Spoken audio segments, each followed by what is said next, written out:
Hello and welcome to Filter versus Vlookup, Index Match, XLOOKUP, and SUMIFS. My name's Jeff, I'm glad you're here. Hey, let's just jump right in. All right, we're going to start by understanding the basic purpose and arguments to the filter function, and then we're going to compare it to Vlookup, Index Match, XLOOKUP, SUMIFS, and more. So let's get started with the basic function. The filter function returns a subset of values from a range. A subset of values from the range.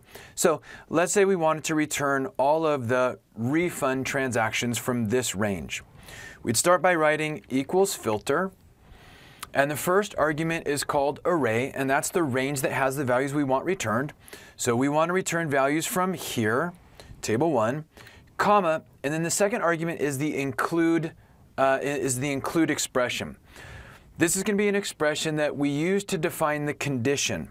In other words, we want to include those rows where the type column value is equal to, and then I'm just going to type refund.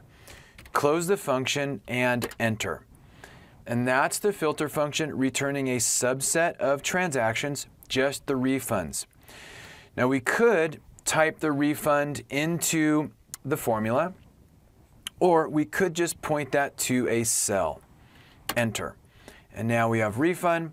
Or we could change this to sale, and now we're going to get a subset of the sales transactions. Or we could go back with refund, and we've got it. Okay? So that's the basic idea. It returns a subset of values from a range, and we use the include argument to define the expression or the condition. Good? All right. Now, let's check out Vlookup. Vlookup is designed to return a related value. For example, what if we wanted to return the account names for these account numbers? Okay, what Vlookup would do is it would go try to find this account ID in this, the leftmost or lookup column. Once it finds its match, it shoots to the right to return the related value. So let's see how that looks. Equals Vlookup. We want to go find this account ID, comma, in this table, Table 2, comma, we want to return the value from the 1, 2 second column and 0 for exact match. Close the function and enter, and let's fill this down. We have 5030 office supplies, 5030 office supplies looks good. 5041 trade shows, 5041 trade shows, 5055 travel, 5055 travel. So this looks good. Okay, so we got it. So the question is, can we do that with the filter function? I don't know. Let's find out. Equals filter. So we already know our arguments. The first one is the array. This is the range that has the values we want to return. So we want to go get some stuff from here, comma, and then the include argument. Okay? We only want to include those rows where the account ID is equal to our account ID. Close the function and enter. Office supplies looks good. Let's fill it down, and yes. Same thing as Vlookup. Okay, cool? All right, good. So here's the thing with Vlookup. With Vlookup, it scans down the leftmost column in the range. That's the lookup column. Once it finds its match, it shoots to the right. Okay? What happens if the account name column was to the left of the account ID column? In other words, what happens if the return column is to the left of the lookup column? Well, when that is the situation, Excel users make a pivot, and not a pivot table, but they pivot from Vlookup to index match. So let's take a look at that one next, index match. Okay. Here we can see the account ID is in the middle, and that's the lookup column, and the return column, the column that has the value we want returned, is to the left. So this is when we might move away from Vlookup to index match, equals index. What we do is we say we want to return a value from the account name column, comma, which row?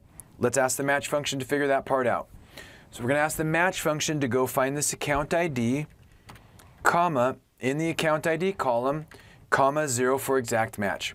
Close the match function, close the index function before I hit enter. Let's review. We're asking the match function to go find which row contains 5030, the relative position within this list. Once it gets that result, it's going to use that as the row num argument for the index function, which is then going to return the corresponding account name. Enter. 5030 office supplies, let's fill it down. 5041 trade shows, 5055 travel, that worked. Question is, can we do that with filter? I don't know, let's find out. Equals filter. All right, we want to return stuff from here, comma, and then our include expression, where account ID is equal to our account ID. Close function. Enter. Yeah, I think we got it. Let's fill it down, and yeah, we got it. Okay, cool. Okay, good. Now, this index match function, or this formula here, returns the value from a single column. And then the question is, what if there are multiple columns with values we want to return? Well, that's when an Excel user is going to move from index match to something like XLOOKUP, because XLOOKUP can actually return multiple column values with a single formula. So here's what that looks like. Equals XLOOKUP. We want to go find the department ID, comma, in the department column, comma, and then return like all of this stuff. Close function and enter. And we can see department 100 is 156, 1132, 485. That looks good. We can fill this formula down and we got it. Okay. So the question is, can we do that with filter? Equals filter. The array is this. We want to return stuff from here, comma. The include expression is, does this equal this? Close function, enter. Looks good. Let's fill it down. And yes, we got it. We got it. Okay, cool. All right. Now, here's the deal with XLOOKUP. And by the way, it's the same behavior that we see in VLOOKUP and index match, is that they all stop at the first matching row. They look down this list, and once they find a match, they stop, and then they return the related results. So the question is, what happens if we have like a list of transactions where there are multiple rows for department 100? Well, in that case, we might want to sum all of the matching rows. Okay, and so that's when an Excel user would then move away from XLOOKUP and move to something like SUMIF or SUMIFS. So let's go to this one. Here we can see that for account 5030, there are multiple matching rows. So instead of stopping at the first one, we want to include the sum of all matching rows. Equals SUMIFS. Here we want to go add up the values from the amount column, comma. We only want to include those rows where the account column is equal to our account. Close function and enter. 5030, 2474, 5030 is all these and this one, and that's 2474. Looks good. Let's go ahead and fill this down, and we got it. Question is, can we do that with filter? Well, let's take it one step at a time. Equals filter. First of all, let's just grab all the matching rows. So we want to return stuff from here, comma, where account ID is equal to our account ID. So this is one formula, and I'm going to hit enter, and it returns 4 results. It returns 300, 1326, 217, and 631. So it's returning all of the matching rows, but it's returning them as individual cell values. So the question then becomes, how do we aggregate these values? Well, we can just use a helper function like sum. For example, we can just wrap the sum function around the filter function. Before I hit enter, let's review. The filter function is going to go first. It's going to go and return all of the individual cell values, all the matching values. Those results are going to be sent into the sum function, which is then going to add up all of those values.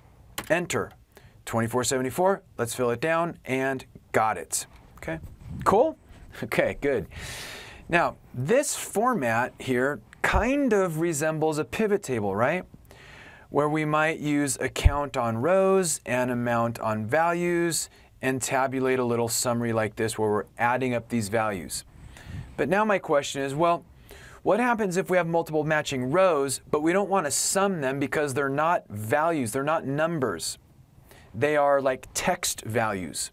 So I can't really sum those. So like, how does that work? Well, let's go check out this next example here, more 1. What if we have multiple matching rows for x100, but the value that we want returned is a text string, like these customer labels? Equals filter. We want to return stuff from here, comma, where the item is equal to our item. So this is one formula. Let's hit enter. That returns 4 results for x100. So x100 RAM101, that looks good. x100, that looks good. Here's this one and this one. So this is returning all 4 values.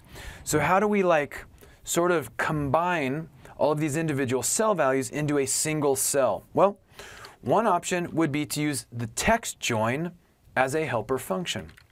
Text join. What this allows us to do is to define a delimiter.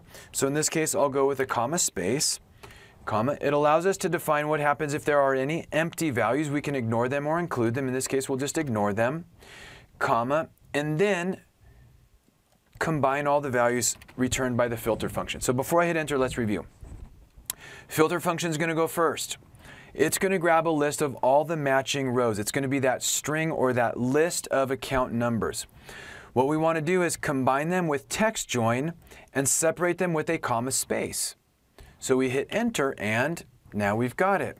And now we can fill this down and got it. Okay, cool. Okay, so as you can see, filter can do, the work of grabbing the results, and then we can use other functions to aggregate them. We use text join here, we use sum, we could use, counts, average, min, max, you get the idea. So wait, is there more? Yeah, there's totally more. Let's go to the next one, more 2. The filter function supports multiple conditions, or another way to think of that is multiple lookup values, multiple lookup columns. So what does this mean? Let's say that we want to look up a value for department 100 and account 5030. There's not a single lookup value. These lookup values are in separate columns. We need to match them here to get this amount. So with a traditional lookup function like Vlookup, what that would mean is first doing this manual step of combining or joining or concatenating these multiple columns into a single lookup value. We would do that up here. We would also do that down here. And then we could do the Vlookup. So the question becomes, can we work with the data as it comes with filter? And the answer is yes. Filter supports multiple conditions. Equals filter. We want to return stuff from here, comma. Now the key to working with multiple conditions is this. We enclose each condition in a set of parens, and then we join it with an operator. In this case, we want to do AND logic, so the operator is the multiplication operator. That tells Excel and that just means and. Both conditions have to be true. And we're going to do another example in a minute where we're looking at OR logic. But for now, both of these conditions need to be true for the value to be returned. So we surround the first condition in parens. So does this equal this? Close that paren, and then we set in our operator, multiplication, which means and. And then we'll set up the second condition in another set of parens. And account equals this account. Close the paren, close the filter function, and enter. And now we have 4 results for 15030. So 15030, we've got all these, and then we've got this one. Okay, so then we can wrap a helper function around it. So if we want to sum up the results, we would use the sum function and enter. And then we can fill this down, and now we got it. Okay, cool? That's multiple conditions with AND. What if we want to do multiple conditions with OR? Let's go to this here and this here. Let's say we want to get the count or the sum of all of the rows for either status is open or status is pending. That's OR logic.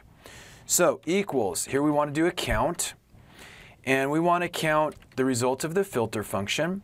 So we want to get some stuff from here, comma, and we have multiple conditions. So we enclose each in a set of parens. So does this equal open? And then the addition operator means or. Another set of parens, or does this equal pending? Close that, close the filter function, close the count function, and enter. And that gives us 7. And now what I'll actually do is I'll actually just copy that, paste it, and then I'll just change count to sum and hit enter, and we've got it. Okay, cool? All right, good. So that is the filter function. That's how it compares with all of these traditional lookup functions. And as you can see, filter is an amazing function. And that function can do things that we would ordinarily associate with these other functions, but now we have another option. And so, hey, hopefully this helped. Thanks so much for joining me. Have a great day. This video is a production of Excel University.